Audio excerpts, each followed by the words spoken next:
Let us start this next chapter, capital market, primary market. There are two chapters we are going to cover here, primary market and secondary market. Okay. So primary market is the market for first issue. That is when the securities are issued for the first time by the company and purchased by the investor. So this is a transaction between the company and the investor. Company receives the funds, investor receives the security. Secondary market means transaction between investor and investor. So primary market results into more types of securities coming in the market which can later be traded in the secondary market. Okay. So our first topic is in which we are going to cover the basics of capital market, fundamental aspects of capital market, need, evolution and constituents. So first to see the meaning of capital market. What is capital market? Capital markets are financial market for buying and selling of long-term debt or equity-backed security. Underline this word long-term. Capital market deals with long-term debt and equity instrument. Underline, already done for you. Money market deals with short term. So this you will require for distinction between money market and capital market. Capital market deals with long-term instrument which is either debt or equity oriented. What is the primary role of capital market? Is it required for the growth and development of the economy? The answer is yes. The primary role of the capital market is to raise long-term funds for government, banks and corporations. So those who need long-term funds, who are the people who may require long-term funds? Government, for infrastructure development, for administration, banks and corporates. They will approach the capital market. Capital market provides a platform for trading of securities, that is stock market. After the shares are listed on the stock exchange, they are traded in the stock market. Stock market provides a platform for trading of security. Capital market serves as a link between those who have surplus and those who need funds. So capital market provides a place where the money moves from those who have surplus to those who have deficit. Corporates require funds. They issue securities. Individual investor, so we will call them savers. We will call them savers, those who have surplus. They invest in the security issued by corporates who invest in productive assets. So here the investor would mean they invest in the productive assets. Capital market helps in mobilizing the savings, this example, and diverting them in productive long-term investment. Corporate need funds for buying machines, fixed asset. You, the article student, have got lot of surplus. So you can purchase the securities, your money can be productively used. Capital market transfer the financial resources from surplus and wasteful areas to deficit. The example just drawn below before, surplus. Individuals have surplus. Sometimes one corporate has surplus. Government may have surplus. They are invested in those areas which will help in production, thus increasing the prosperity of the country and promote the process of speedy economic growth and development. So general question, whether capital market helps in growth and development of the country. So you will say it converts idle savings into productive investment. Then capital market comprises of financial market regulators also, because public funds are involved. Public's interest has to be protected. Those who invested their hard-earned money. So in India we have SEBI. In USA there is a Securities Exchange Commission to oversee the capital market in their jurisdiction to protect the investors against fraud among other duties. So what is the purpose of this market regulator? Basically to protect the interest of the investors. Now next question is, what are the benefits of a well-developed capital market? Well-developed capital market is beneficial for both the savers also and those who need the funds also. If you save money, what do you want? You want to earn a return on that. There are people with deficit like corporate sector. They need funds so that they can invest in buying technology or machines, land and building. So therefore it brings both together. The man with surplus and the man with deficit. The one who has surplus we will call in this chapter savers. And those who are in deficit and who wants funds for productive purpose, they will be called investors. It is most important parameter for evaluating the health of the economy. A well-developed capital market is required for the overall health of the economy. Capital market is an engine for economic growth.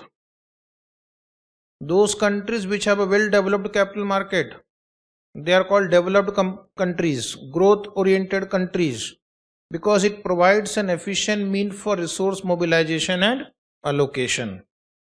The fundraising is regulated by the performance of the stock and bond market within the capital market.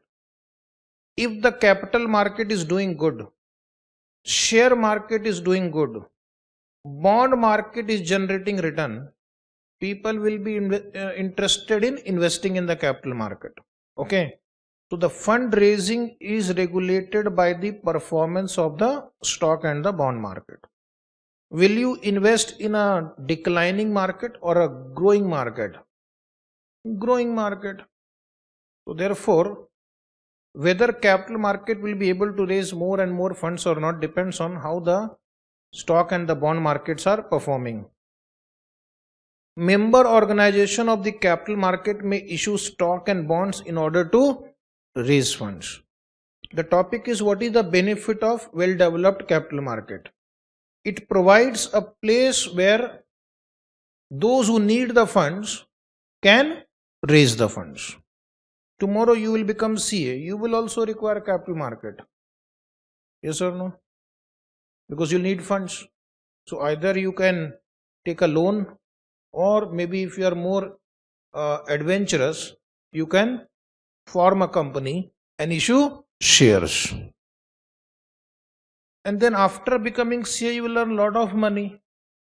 Capital market will give you a place also where you can invest your surplus, like for example shares, bonds, mutual funds.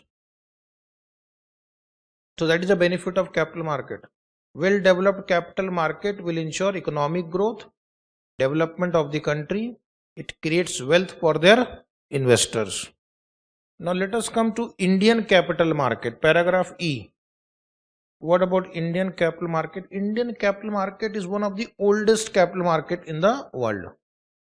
Because when Britishers had come, they had formed a company called East India Company in 18th century. Have you heard East India Company? Through this East India Company, the Britishers entered into India and then they ruled India for many centuries. Okay, 200 years, my God. Their securities were traded in Mumbai and Kolkata. The orderly growth of the capital market began with the setting up of the Stock Exchange of Bombay in July 1875. Underline for some fact-based question. The old version of Bombay Stock Exchange was July 1875 and Ahmedabad Stock Exchange in 85. Sorry, 1884. Long back. And eventually, over a period of time, 19 other stock exchanges sprang up in the various parts of the country.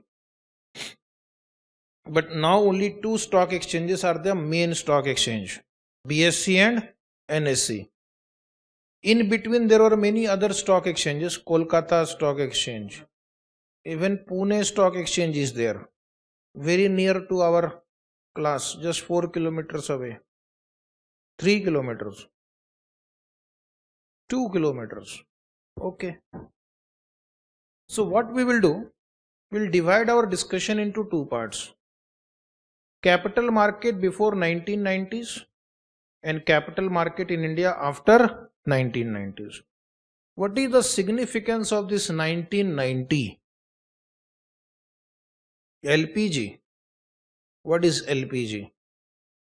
Liberalization, privatization, globalization. That is, new economic policy was issued in 1991, and after that the Indian capital market has changed significantly. Before that, it was a highly regulated market, lot of corruption, inefficiency, okay, more bureaucracy. But now more and more freedom have been given to corporates to raise the funds. More regulations have been introduced, but that is for betterment of the investors only. More competition is there in raising of funds. New technology have been introduced. Paperwork has been reduced. Digitalization have increased. So now we'll go one by one.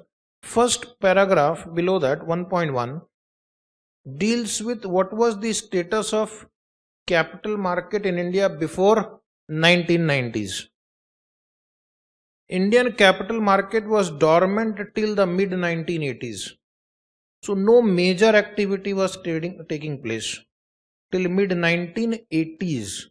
The long-term financing needs of the corporate sector were met by the development financial institutions. So government had created lot of financial institutions, big mammoth financial institution.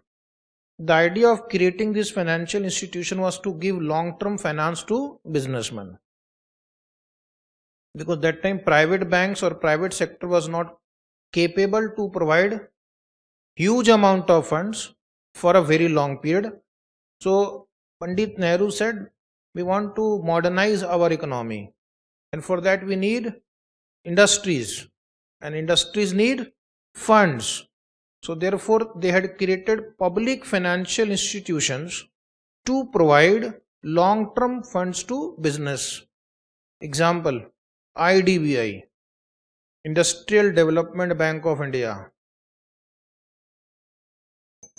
IFCI, Industrial Finance Corporation of India, ICICI, Industrial Credit and Investment Corporation of India, as well as other investment institutions like LIC, Life Insurance Corporation, UTI, Unit Trust of India, GIC, General Insurance Company.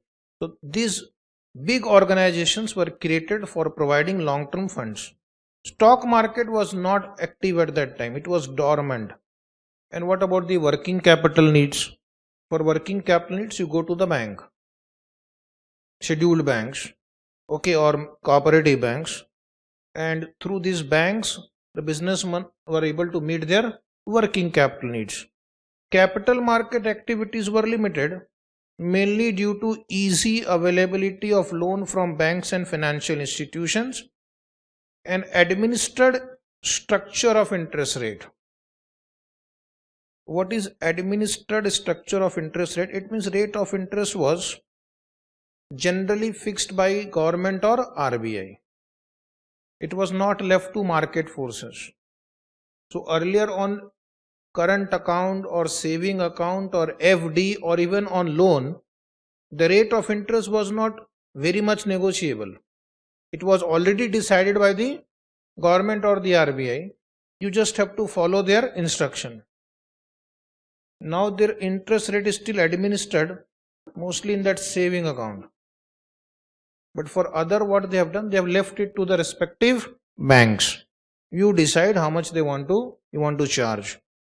Okay. During this period, which were the important regulations? Which were the important regulations in this era? Which era we are talking about right now? Before 1990. There were some regulations. For example, those who want to raise funds, there was a Capital Issue Control Act 1947. So you can see it was predecessor of SEBI. Okay. Then this was cancelled and SEBI came into picture. Security Contract Regulation Act 1956 was there. Companies Act 1956 was there, which is now called Companies Act 2013. So these regulations were there relating to capital market. The idea was to provide suitable legal framework for development of capital market in India. The pricing of the primary issues,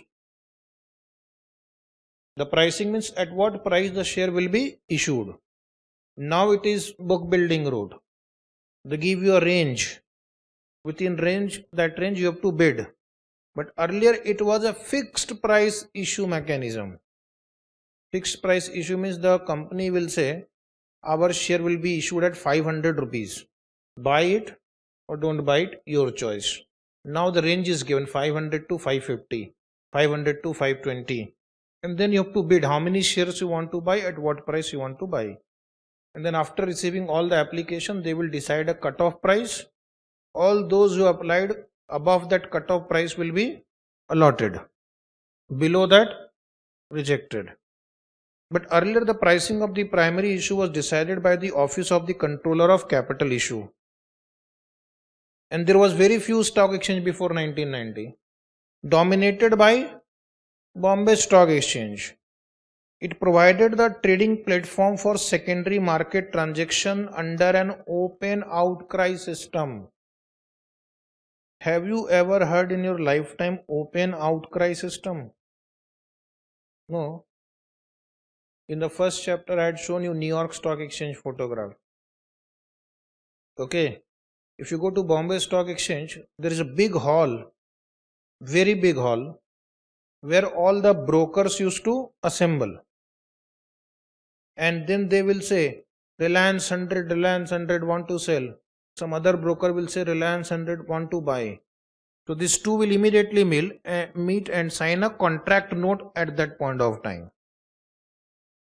Okay. In the movie Guru also you will see. Guru, Abhishek Bachchan, Aishwarya. Not Amitabh Bachchan. No. That was an open outcry system. Do we have that same system in BSc now? Then how do they trade now? Online. Use of internet and technologies. Okay. Because now they can cover the whole country easily through this online transaction. You can be any part of the country and you can trade on the Bombay Stock Exchange. Earlier you have to place an order with your broker. Then he will place to those broker who go to the well of the BSc. That place was called well. Well. And then they will assemble. Yeah.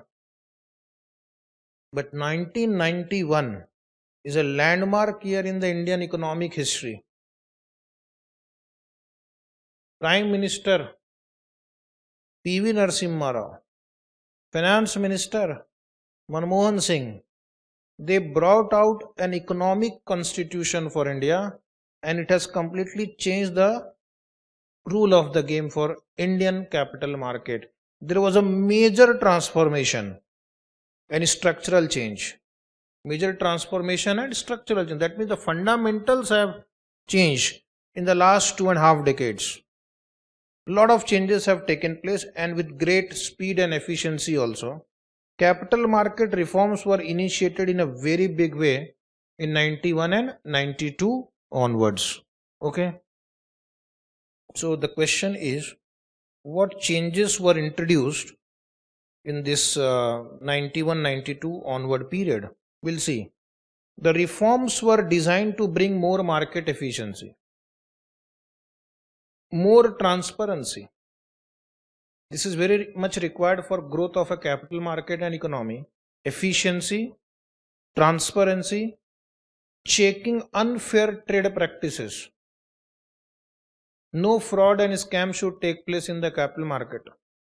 Although in this period there were some very famous or infamous scams called, anybody called? Arshad Mehta scam, Ketan Parikh scam. Okay, they had manipulated the market and they had caused a lot of losses to ordinary investors also. So unfair practices should be removed from the capital market, and also to bring the Indian capital market to the international standard level. These are the four objectives of the reforms. I repeat: efficiency, transparency, checking unfair trade practices, and increasing the standard to international standard, so that even foreign investors will be willing to come and invest in India.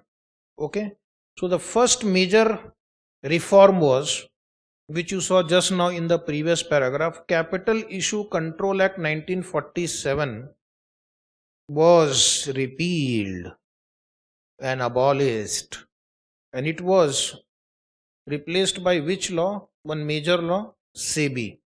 Okay, then one of the major changes was the birth of NSE, because NSE did not have that open outcry system.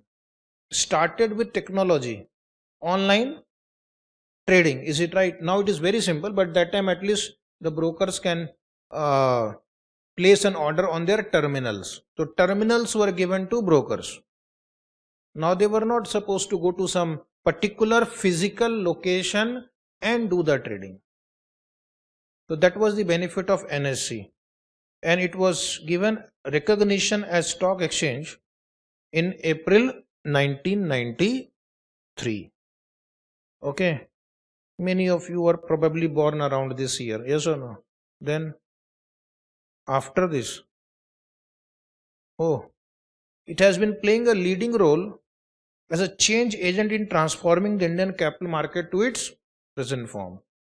The Indian Stock Exchange was actually a revolution only after this NSE, because it brought technology. It made terminals available to people in every part of the country. Trading became more easier, simpler, faster, and now you can do it on your mobile phone also, laptop. So therefore, this has brought a complete transformation in the Indian capital market as far as trading in the stock was concerned. During this period, one body called SEBI was set up, and it acquired the statutory status in 1992. Underline 1992, SEBI.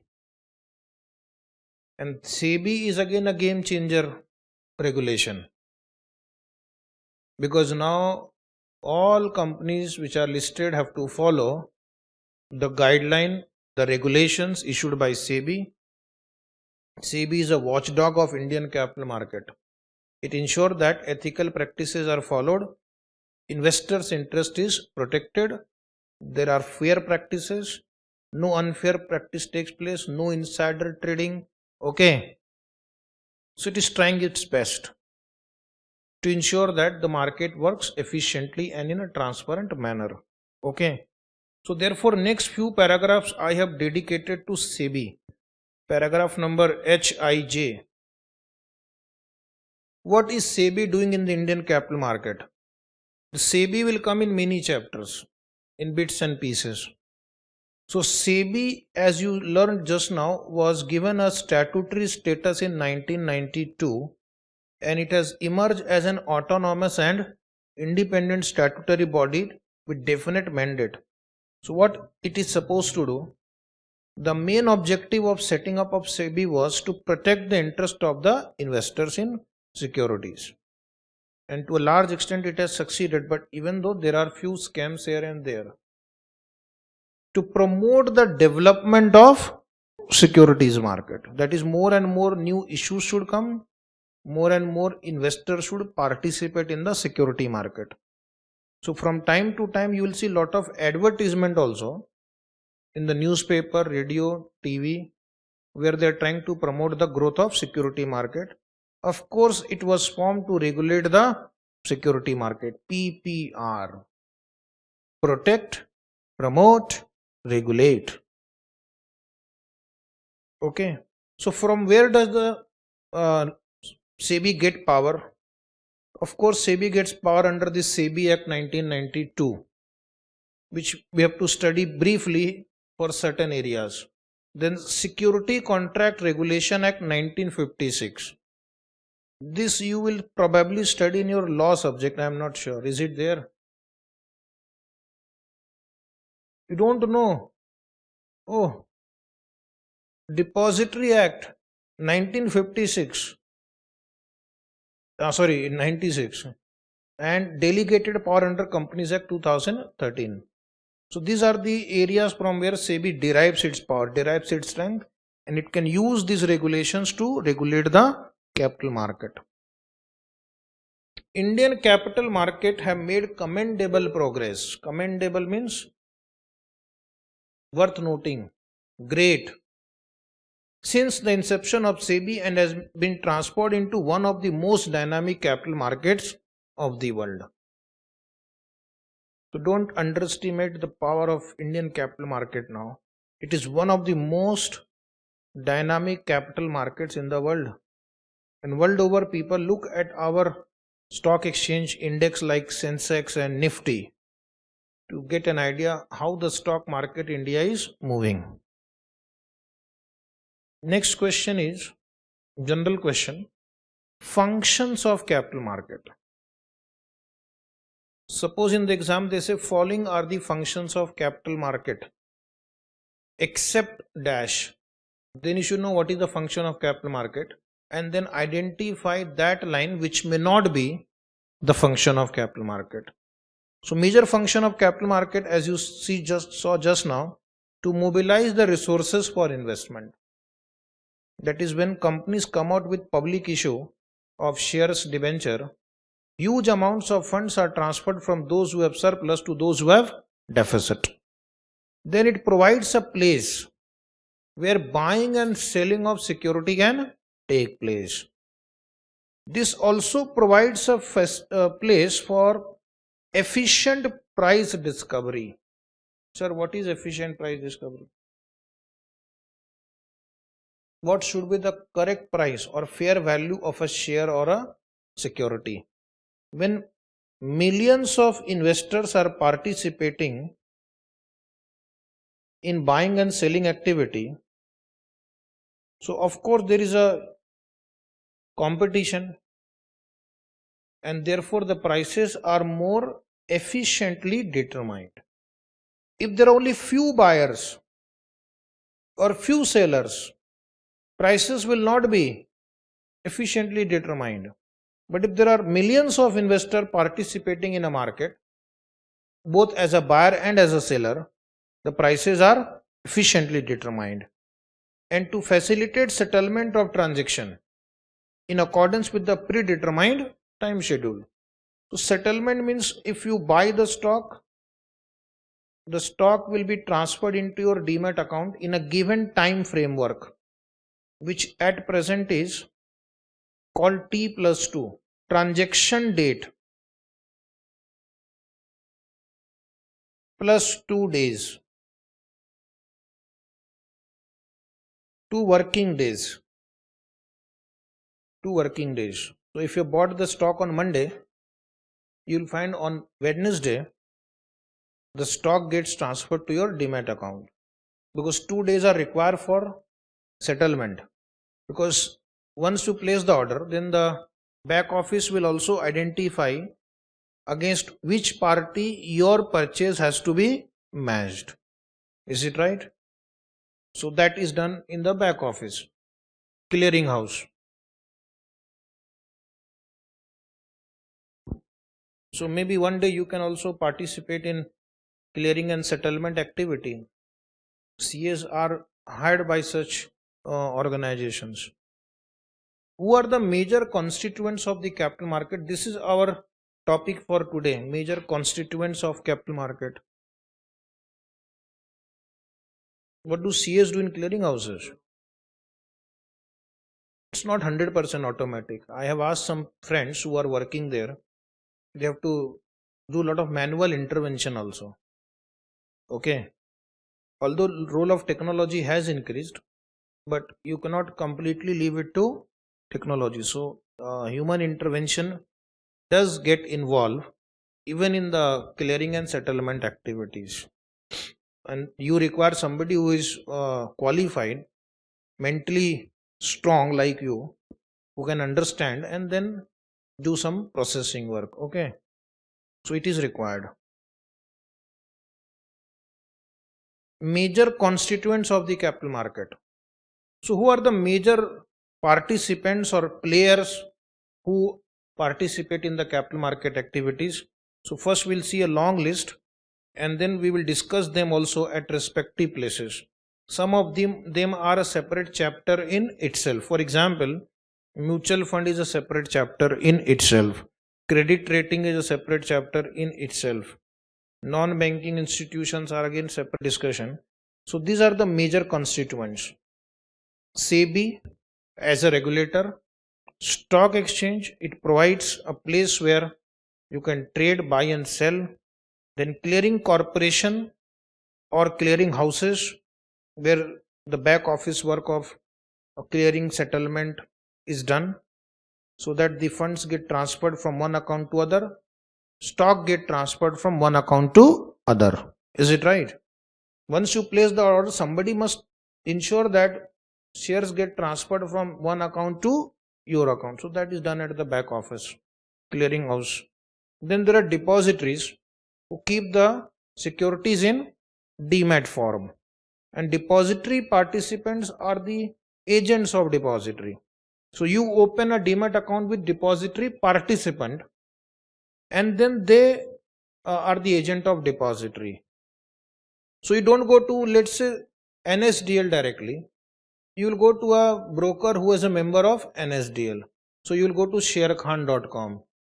Okay, ICICIdirect.com, HDFCSecurity.com, and they are called depository participant because they have a huge network of clients.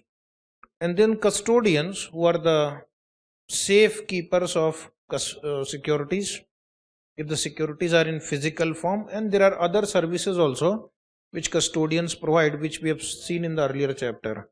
And then you don't directly deal in the stock market. You have to go through stock brokers and their sub brokers. Is it right?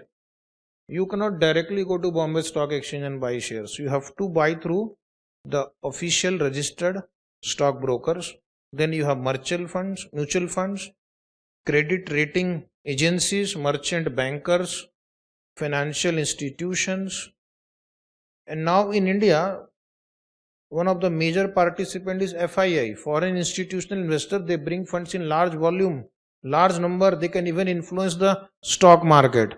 Non-banking financial institutions are also very important in the capital market because they make funds available easily, quickly compared to banks. And then for a lot of administrative works, we require issuers or registrars and transfer agent because they keep a record of the security holders. Somebody has to maintain the record. So now there are specialized transfer agents who keep all the records of shareholders, and then they will dispatch the dividend warrant and other services. And then finally you,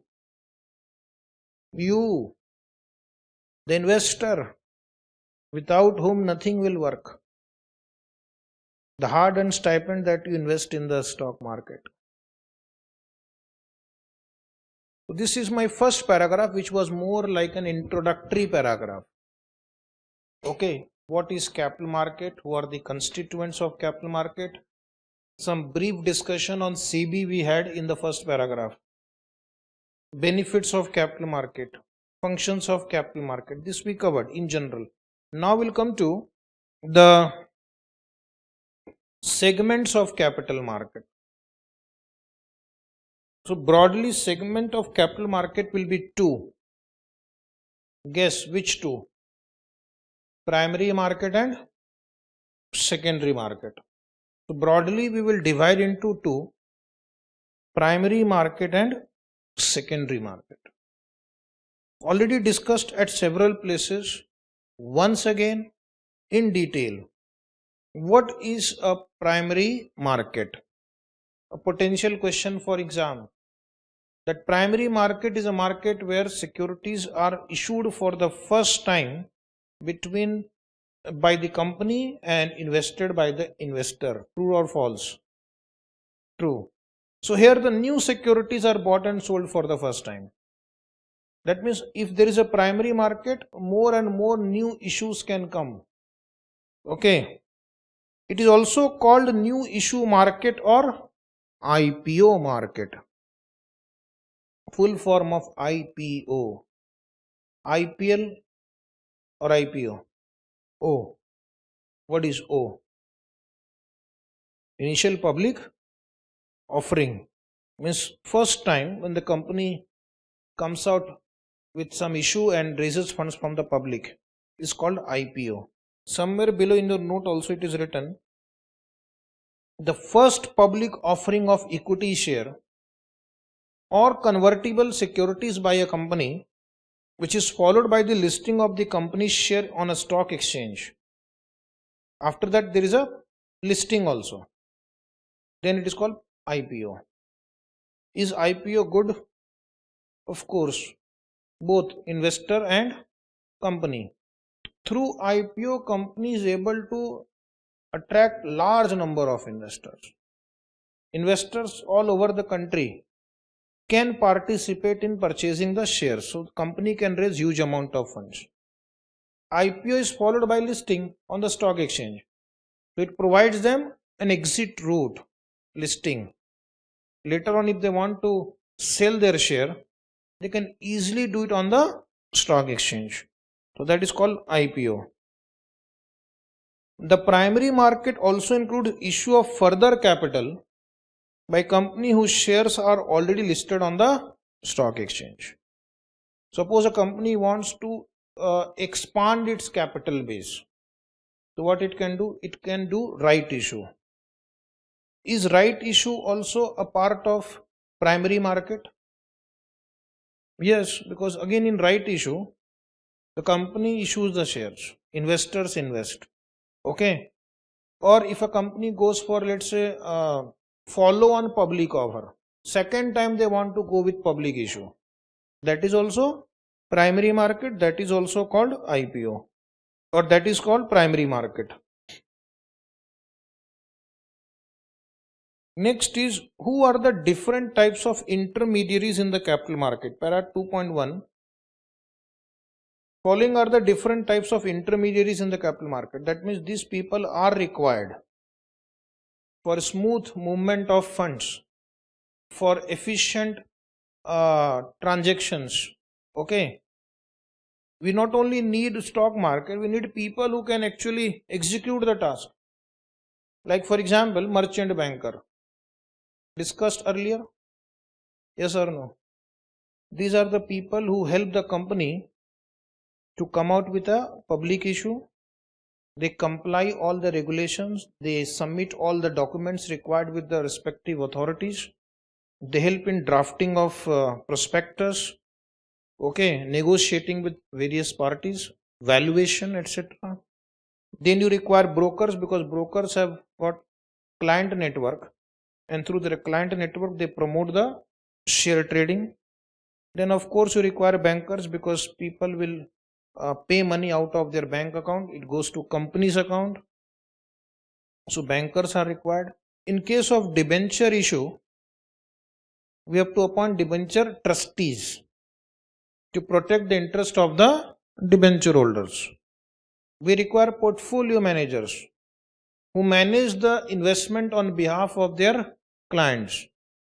So people like you who are very busy, who may not have time to manage their own investment, you can take the help of portfolio managers. which you have studied in your group 1 SFM, and there are registrars to issue for doing all transfer related formalities, recording of the transactions, share transfer agents. Every day thousands of people transfer their shares to others. Their records have to be updated. They have to be given information. So now there are specialized transfer agents. All these intermediaries are regulated by SEBI now. So in fact there are SEBI regulations on merchant banker, etc., which is the last chapter of your syllabus. Intermediaries play a very crucial role in the development of capital market. Okay. Then come to secondary market. Your question will be, sir, this topic is primary market. Why we are discussing secondary market? Only briefly today. Then in the next lecture or after that, we will cover secondary market in detail. Today only just for understanding the two constituents or two segments of capital market. What is secondary market? Is stock market a primary market or a secondary market? Yes. Secondary market is a place where one investor purchases security from another investor, or one investor sells securities to another investor. It is a transaction between investor and investor. Does company receive fund? No. Investor receives funds. Investor sell the share. What company will do? Company will only update the register of shareholder or debenture holder. Okay.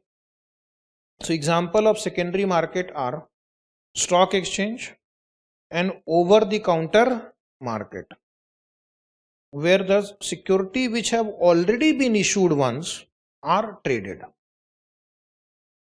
Now there is one important discussion now. Primary market versus secondary market. Which is more important? Let us ask the students. Which is more important? Secondary is more important. Both are more important. Primary is more important. All three answers we got. Both are interdependent, but secondary is more important. So the answer should be given in a very balanced manner. Both are important. If you don't have secondary market, primary market will not develop. Because you are not going to purchase shares of unlisted company, private limited company, but you will be more keen on purchasing the share of a listed company. That is, secondary market should be there. But if there is no primary market, how the new stocks will come in the market? Unless there is a primary market, the new securities will not come in the market. Trading will take place later. So therefore, if more and more securities come in the primary market, more and more activity will take place in the secondary market. And if secondary market is efficient, people would be interested in investing in primary market. Okay, so both are actually helping each other. Both are helping out each other. Therefore, you can't really say that this is more important than other.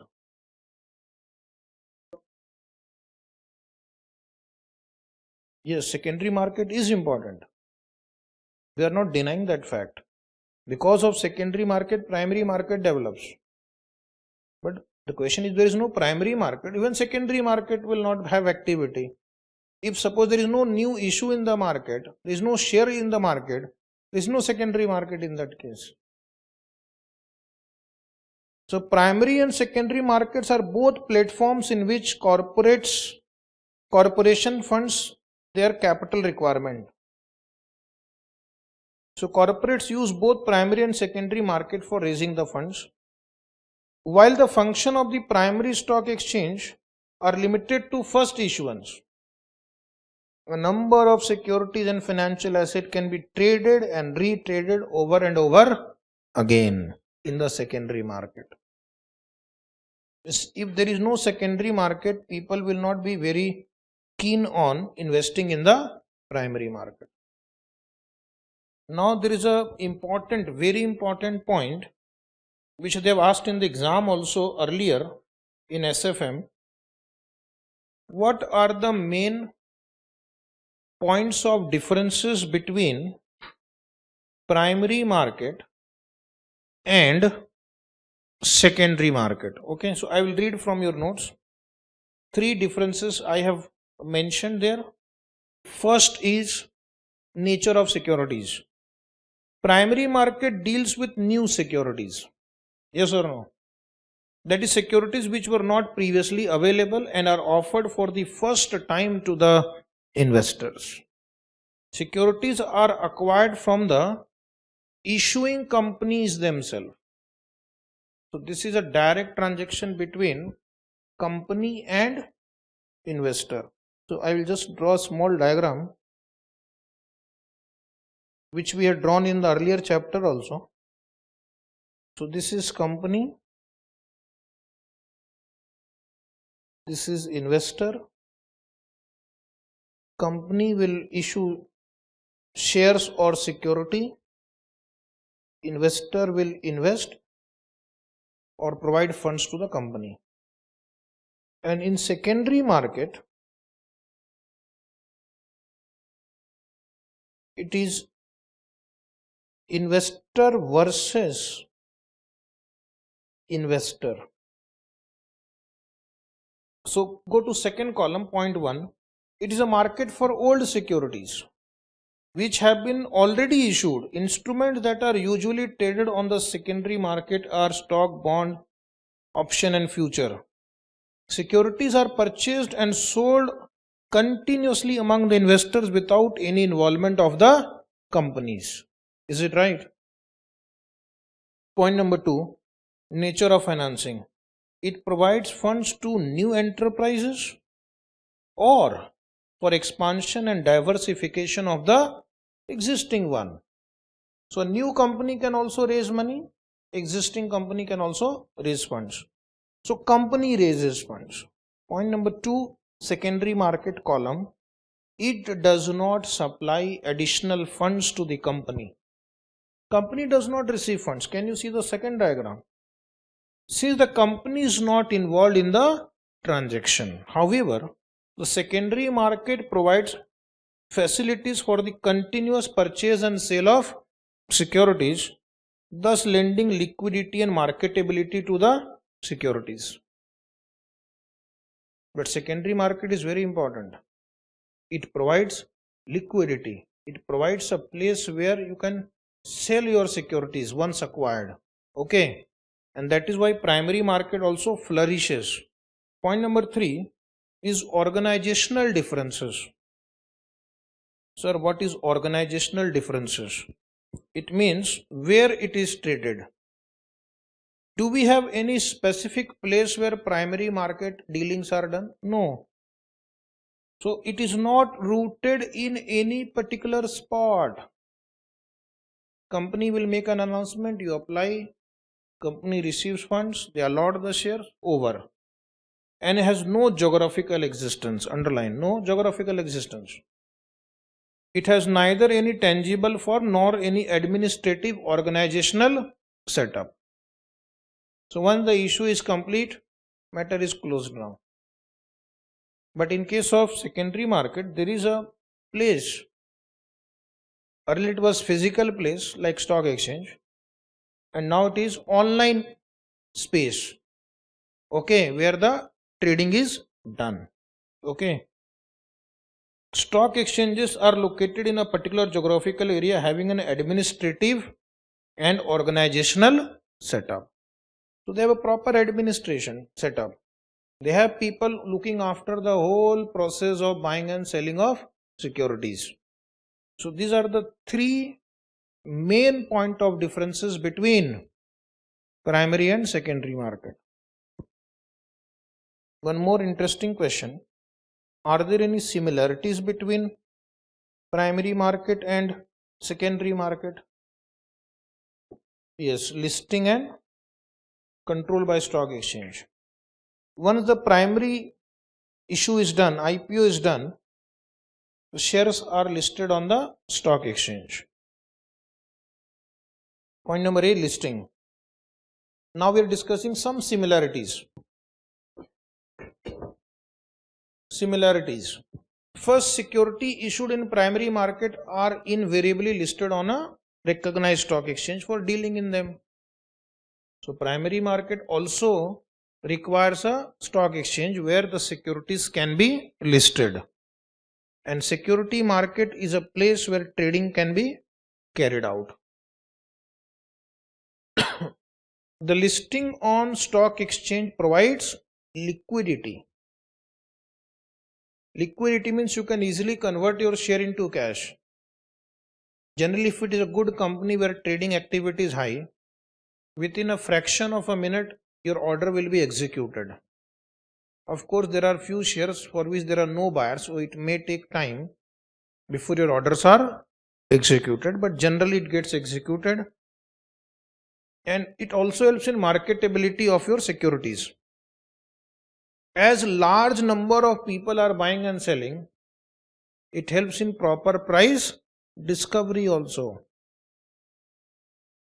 Second is both primary market and secondary market are controlled by stock exchanges. Because if you want to get your company listed on the stock exchange, you have to comply with the SEBI guideline and stock market regulations also. They have their own set of regulations which will allow them to get shares listed on the stock exchange. Is it right? Stock market have their own listing requirement which you have to comply with. The new issue of securities which seek stock listing have to comply with statutory rules, of course, whatever rules are applicable in India, as well as regulation framed by the stock exchange. So every stock exchange may have its own internal set of regulations which is applicable for new issues also, because unless you are willing to comply, that stock exchange will not permit you the listing. And once it is listed again, there are rules that you have to continuously comply with. Okay. So that is a part of SEBI regulation, we'll discuss later.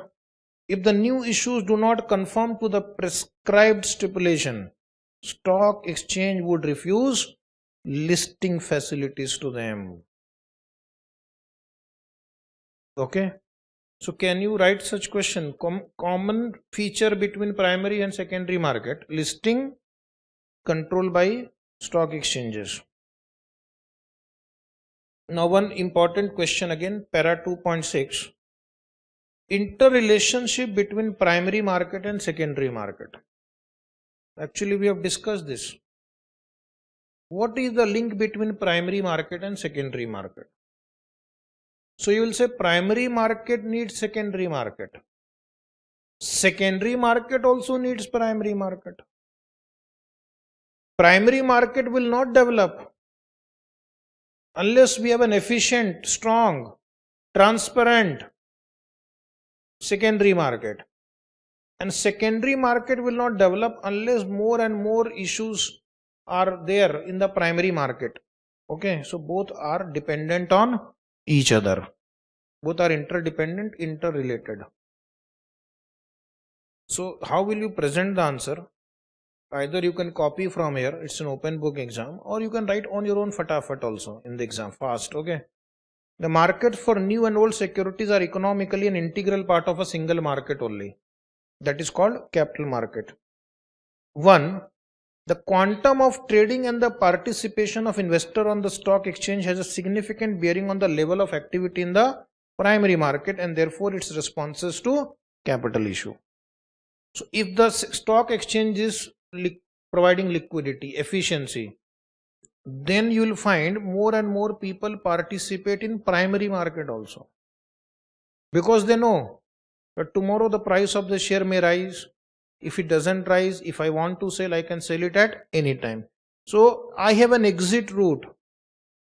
Secondary market is basically an exit route.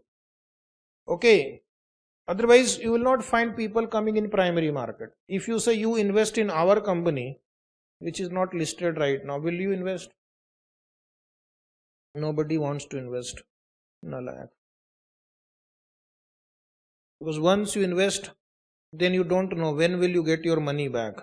But if it was a listed company, you can sell in the stock market. Second, the level of activity in the primary market has a direct impact on the level of activity in the secondary market. If more and more IPOs come, more and more options will be there for the investor to buy and sell.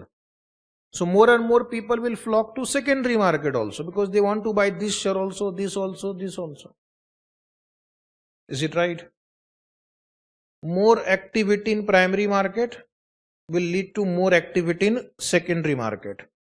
As more and more companies issue their security in the capital market, investment options for investors increase, which leads to a wider participation in the secondary market. So you should never answer secondary market is more important. Both are important. Both depend on each other. Yes or no? Okay. So this was an important point. Differences between primary market and secondary market and how they are interrelated. As a student of this subject, you have to know this fundamental difference between primary and secondary market. Okay. Now the next thing is, actually this is like a repetition. Who are the participants in the capital market? Who are the participants? Are you a participant in the capital market? Yes, you are also a participant as an investor. Which type of investor are you? You are called retail investor. You are individual. You will buy few hundred, few thousand shares. But there are big investors who are called institutional investors, FIIs, mutual funds, insurance company, foreign portfolio investors. Stock market has many intermediaries, which we saw earlier also, for facilitation of work. Okay. Example of intermediaries: stock brokers, merchant bankers, underwriters. We will discuss them again, already covered briefly in other chapter. Then there are depositories, which maintain records in demat form. And then there is a stock exchange where trading takes place. Okay. So now I am going to discuss one by one each of them. Printed in your notes, no need to write now. After some time I will ask you to write. Very soon you will be forced to write also. So this paragraph will not take much time. You know who is an investor. Investors are the people who invest their funds in the instrument issued by the corporates or other entities. So they are called lifeline of any capital market. Without investor, can you imagine a capital market? If there is nobody to supply fund, that market does not exist only. So they are lifeline of any capital market. And in order to make the capital market more vibrant, more efficient, more transparent, we need more and more investors. We need more and more people who will come and invest in different types of securities. That you should also know that you have so many options where I can invest. Corporates will be able to raise funds from you. They can use in productive investment. Basically, investors can be divided into two types. One, like you, retail investor, me also. Institutional investor. I am an institutional investor. From which angle do you find me an institutional investor? 360-degree angle, or from every side. Thank you. Now, example of institutional investor: mutual fund, insurance company, FPI, foreign portfolio investor, FIIs or FPI. These are institutions who raise funds from many people and then invest in the market. They are big investor. They make impact in the stock market. Okay. Retail investor may not be able to bring so much of impact. How many shares will buy? Few thousand. That will not make any difference.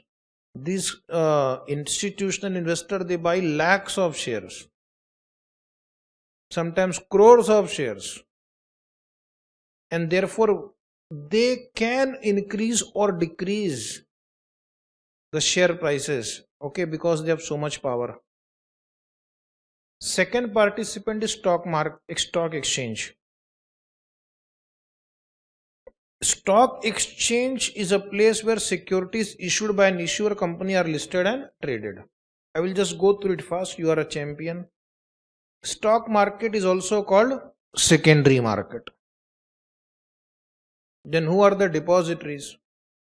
Nowadays many securities are maintained in demat form, dematerialized form, electronic form, no physical share certificate or debenture certificate. So there must be somebody who is going to maintain all the records which are maintained in electronic form. So which is such institution? Depository. In fact, now they are creating depository for many other areas of life. Do you know that? Which one? Yes, for property you will have depository. For your Aadhaar card there will be depositories. For your mark sheet there will be depositories. Okay. So basically they are interested with some task of keeping the records in electronic form so that later on it can be easily accessed, transferred, etc., etc. So here basically the depository that we are talking about are those who are responsible for keeping the securities in the electronic form. A depository is an organization which holds securities like shares, debenture, bond, government security, mutual fund. Now even the government securities and mutual fund units are available in demat form. Shares you know, but others are also available in electronic form at the request of the investors through a registered depository participant. You are the investor. You have to open an account with a depository participant, DP, who is a member of a depository. Is it right? So this is just an agent of depository. It also provides services relating to transactions in securities. Okay, just to test you, in some previous chapter I had asked you, name two depositories in India dealing in securities. NSDL and CDSL. What is CDSL? Central Depository Services India Limited. Okay. So in India there are two depositories. Oh, it is written below. That is why you are able to answer. NSDL is called National Security Depository Limited, Central Depository Services India Limited, CDSL. Okay. And point number D, intermediaries. In fact, we have a separate chapter on intermediaries also. Yes. Each of them will become a separate chapter or a part of a bigger chapter later. So intermediaries are those who offer various services in the capital market. Example, already discussed, broker, then merchant bankers, underwriters, etc. So they are the service provider in the capital market, right? If they are efficient, stock market, capital market will also be efficient. If they are transparent, fair in their dealing, capital market will also be transparent and fair in their dealings.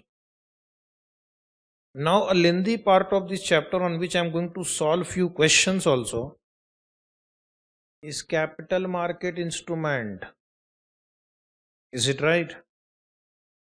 capital market instrument means instruments which are used for raising funds. Instruments which are traded in the capital market between investor and investor or investor and company. Okay, ready for the show? Which are the two main instruments in the capital market? Shares and debenture. What is the nature of this instrument, whether they are long term or short term? They are long term. Short term is money market. So how do you know it is a long term or a short term? So there is a cutoff period. Up to 1 year is money market instrument, and more than 1 year maturity is capital market instrument, for example bonds and stocks. It is the largest source of funds with long and indefinite maturity for companies and thereby enhances the capital formation in the country. So if the company wants to raise funds for a longer period, they will go to capital market instrument. The company wants to raise fund for a very long period, infinite period, that means there is no fixed maturity period, they would normally issue equity share. Or if they want funds for many long year period, for example 20 years, they can issue bonds, preference share. Okay, as people commit their funds for a longer period, it results into capital formation in the country. Capital formation means first you start with a capital base, use it for production, and then you create more capital out of it. Like for example, you are a student of accounts, the closing net worth is more than opening net worth. Closing net worth, share capital and reserve and surplus, is more than opening capital. Means there is a capital formation. Something you have additionally created during the year. Okay. So which are the instruments we are going to discuss today in the capital market instrument? Equity, shares. Under shares, I am going to cover equity and preference very briefly because you are the champion of equity and preference share. Then we are going to cover debentures and bonds. Again, very briefly. Then I am going to discuss in little detail depository receipts with focus on ADR and GDR. And what is IDR? Indian Depository Receipt. And then we'll have a brief discussion on derivative also. Now students are advised to refer the SFM chapter of derivative because they may ask you a question. You are requested to refer the SFM chapter of share valuation and the whole bond valuation chapter. We are going to discuss 1 or 2 questions on this debentures, but of course we are not going to cover the whole chapter again in this subject. You have to learn from SFM, bond valuation, share valuation, and all the chapters on derivatives. In case if they ask you any question, you have to answer. You can't write an excuse, it was not mentioned in the study material. No question was mentioned in the study material. Can you say that? You can't. You are a student, helpless creature. So now you see there is a long list of features of equity share I have written. Yes or no? Long list. What is a share? Why a share is called a share? Because it is a share in the share capital of the company. It is a share in the ownership of the company. That is why this beautiful word was coined, called share. Because you have a share in the ownership of the company. And it represents a claim on the part of the corporation's assets and earning. So if you are owning equity share, you are owning proportionate share in the assets of the company. You are the owner of the proportionate share in the earnings of the company. It's like you are a partner in the company's profit and assets. It is a share in the ownership of the company. That is why the word is share. You are a stakeholder, part holder, part owner of that company. If one acquires more stock, his ownership stake will increase. If one sells the share, his ownership stake will decrease. The good part about company form of organization is that capital is divided into small pieces called shares. And if it is a listed company, transacting in shares is very easy. Okay. Types of share. So the shares have been categorized according to voting power and according to preference. Is it right? So shares can be equity share or preference share. Now what is the special feature about equity share? That they provide voting rights to the owner. They provide voting rights. Voting right means you can participate in decision making process. Means you can affect the decisions of the company. Key decisions of the company can be affected by the equity shareholder. Like for example, dividend rate, dividend decision, okay, mergers and acquisition decision, or any such decisions which requires approval of shareholder, your vote counts. Shareholders are entitled to receive dividend whenever the company announces the dividend. The only thing is company has to announce. He cannot get a fixed amount of dividend or fixed rate of dividend. What about preference share? They don't have voting right in general. Only in some limited situations, like if it is a cumulative preference share and if dividend is not paid for 2 years, then they acquire the voting rights. Is it right?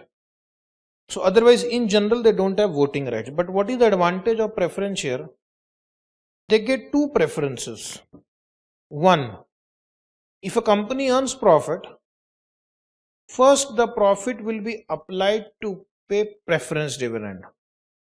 And if the company goes into liquidation or becomes bankrupt and it has to be wound up, the assets of the company, after of course repaying the liabilities, will be first applied to pay the preference shareholders. And if some surplus remains after paying preference shareholder, then it is paid to equity shareholder. But then they have to compromise with their voting rights. Okay. Now quickly, I have made a long list of basic feature of shares. Many points I have accumulated from different places at one place. So in case in the exam the question is, suppose MCQ, following are the features of a share except one. So you have to see which of these fall in this list and which is the odd man out. Okay.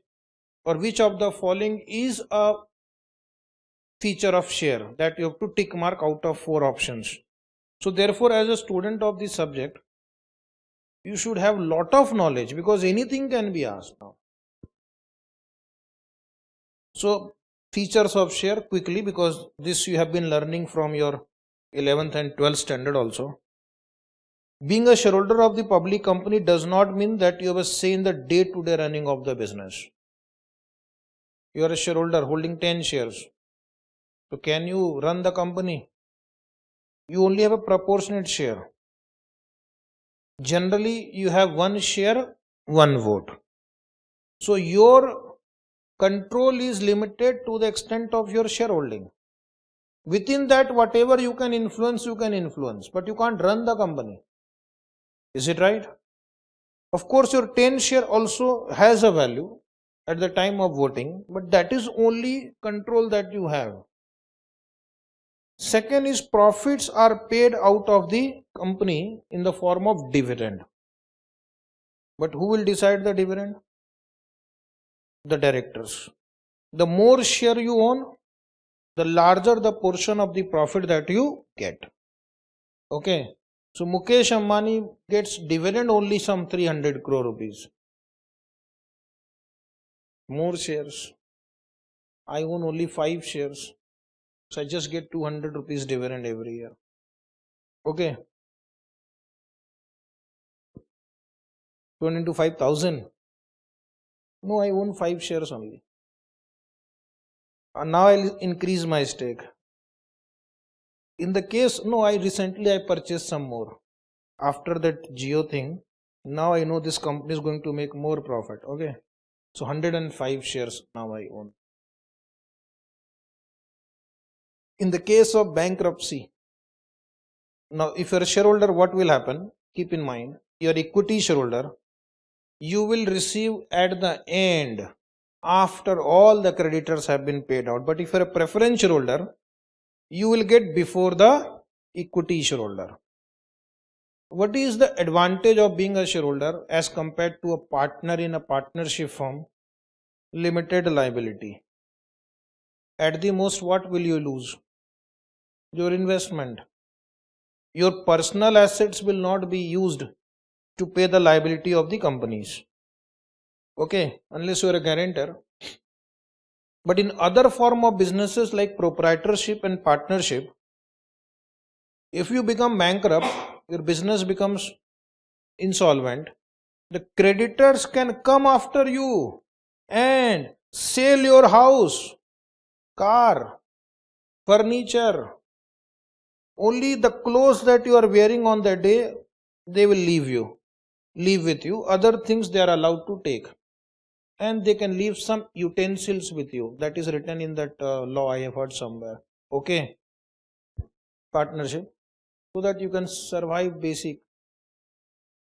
Company issues share to raise capital as it does not require the company to pay back the money after a certain time period other than redeemable preference share.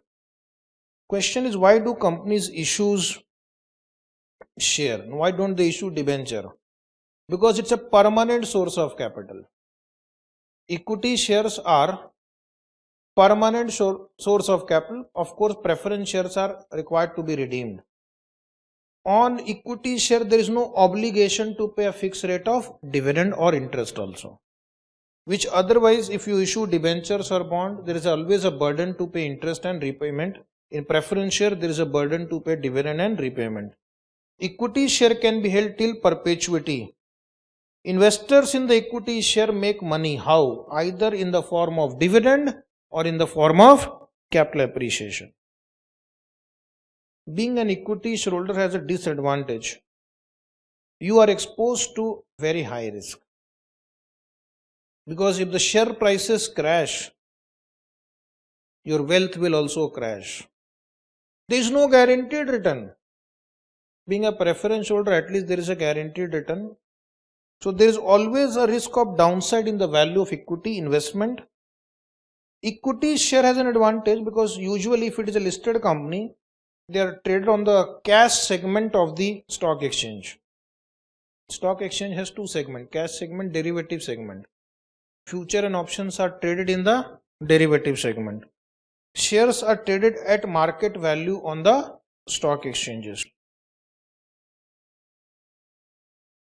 For actively traded stocks, which are called liquid stocks, this you tick mark because in some recent exam or in some test paper I have seen this MCQ that for actively traded stock, market price quotations are readily available due to continuous demand and supply for those shares.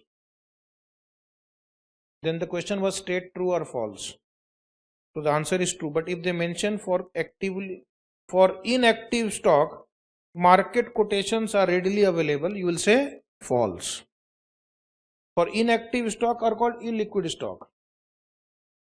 Almost 4,800 or 5,000 shares are listed on the BSE. Trading is not for all shares. Trading takes place in around say 1200 to 1400 shares on active basis. That means there may be around 3,500 shares on which you don't have active trading. There may be trading, let's say once in a week, once in 3 days, but That is not active, because then finding a buyer becomes difficult. So prices are also not reliable in case shares are not actively traded.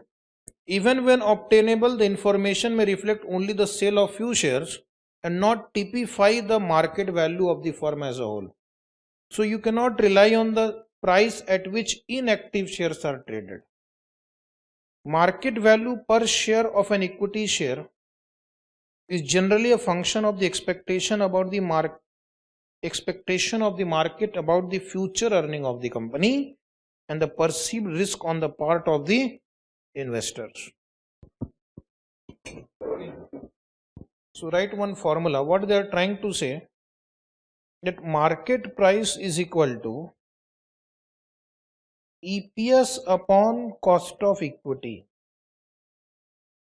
EPS represent what is the expectation of the shareholder per share. If it is total earning, then it will give you total value of the share. Cost of equity represent what risk the investors perceive. Higher the risk, higher the cost of equity. So accordingly, if EPS goes up, MPS will also go up. But if cost of equity goes up, MPS will fall. So what company will have to do? It has to try to increase the EPS and reduce the risk perception from the minds of the investor, so that the share prices would rise. Okay. This was about equity share. Quickly I will cover preference share before we take a break. These shares form part of share capital of the company, which carry a preferential right to be paid in the case the company is bankrupted or liquidated. So that I have explained, which you have learnt in that liquidation of company chapter also in accounts. First we pay creditors and debenture holders and banks. If still something remains, first statutory dues, okay. Then you will say liquidators remuneration. Yes or no? Liquidation expenses. So there is a long list, but I am just saying, before equity shareholder and preference shareholder, first you pay everybody, then preference shareholder, and then equity shareholder. But there is a compromise they have to make. Even though they are called shareholder, but they don't have voting right. So theoretically speaking, they are a shareholder, but otherwise they are more like unsecured creditor. They are more like unsecured creditor because they don't have a security, and in case if the company is liquidated, after paying other creditors, they get their money. They do not have voting right but have a higher claim on the assets and earnings of the company. So they get a fixed rate of dividend, they get a stake in the assets at the time of liquidation. Preference share can be convertible or non-convertible or partly convertible. So when they are convertible or partly convertible, they are converted into either equity share or debenture in a certain ratio during a specified period. So again, in your SFM syllabus, you have convertible instruments. Okay, you have convertible instrument, and those paragraphs you have to keep in mind. They may ask you some numerical question on convertible preference share also, because they have mentioned about convertible preference share here. What is conversion ratio? Have you heard conversion ratio? What is conversion parity price, etc.? So please revise those paragraphs given in SFM book relating to convertible instruments. Okay, now we will take a break.